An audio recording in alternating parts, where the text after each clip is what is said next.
देखिए, अभी धर्मेंद्र प्रधान जी, विप्लव देव जी, सुरेंद्र नागर जी अभी घर आए थे सावित्री जिंदल जी को मिलने के लिए। और अभी आपके सामने मेरी मां सावित्री जिंदल जी ने उनको कहा है कि उनका सिर्फ उद्देश्य एक ही है राजनीति में और चुनाव लड़ने का, कि वो चाहती हैं कि हिसार का बहुत विकास हो। हिसार में जो उनके सपने हैं, जो जिंदल साहब के सपने हैं, उन सपनों को वो पूरा करें। तो इसलिए उन्होंने चुनाव भी लड़ा और हिसार की जनता ने उन्हें बहुत आशीर्वाद दिया और हिसार की जनता ने ही उनका चुनाव लड़ा। इसलिए वो चाहती हैं कि हिसार के हित में और वो पूरे सबके लिए काम करना चाहती हैं। उनका उद्देश्य राजनीति के अंदर सिर्फ लोगों की सेवा करना है और ये सब भली भांति जानते हैं।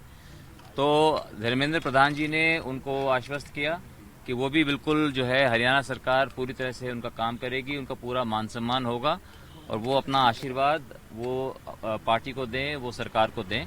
तो उसके लिए माता जी सहर्ष उस बात को उन्होंने स्वीकार किया और आपके सामने फिर उन्होंने इस बात को कहा भी। कैबिनेट के लिए कोई बात हुई कैबिनेट में? देखिए, ये सरकार का ये मुद्दा है और हमने ऐसी कोई उनसे कोई मांग नहीं रखी।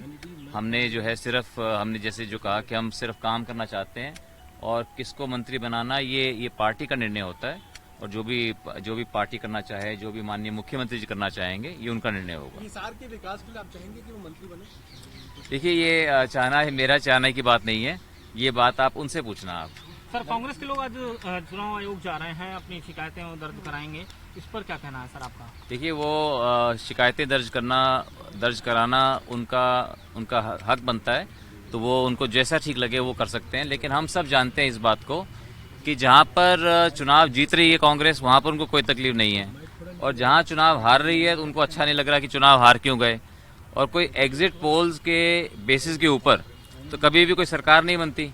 एग्जिट पोल तो लोकसभा के चुनावों में बीजेपी को भी 300 से पार दिखा रही थी, हर एग्जिट पोल दिखा रहा था, कुछ 350 भी दिखाते थे। तो इसलिए एग्जिट पोल की बुनियाद के ऊपर आप कोई सरकार बनाने का क्लेम नहीं कर सकते।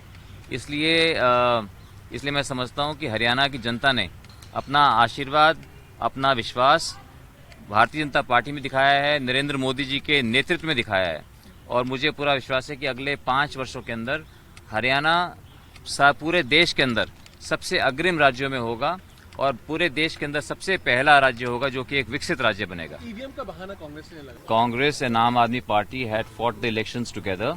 The results would have been the same, or maybe they would have done even worse. BJP would have done even better.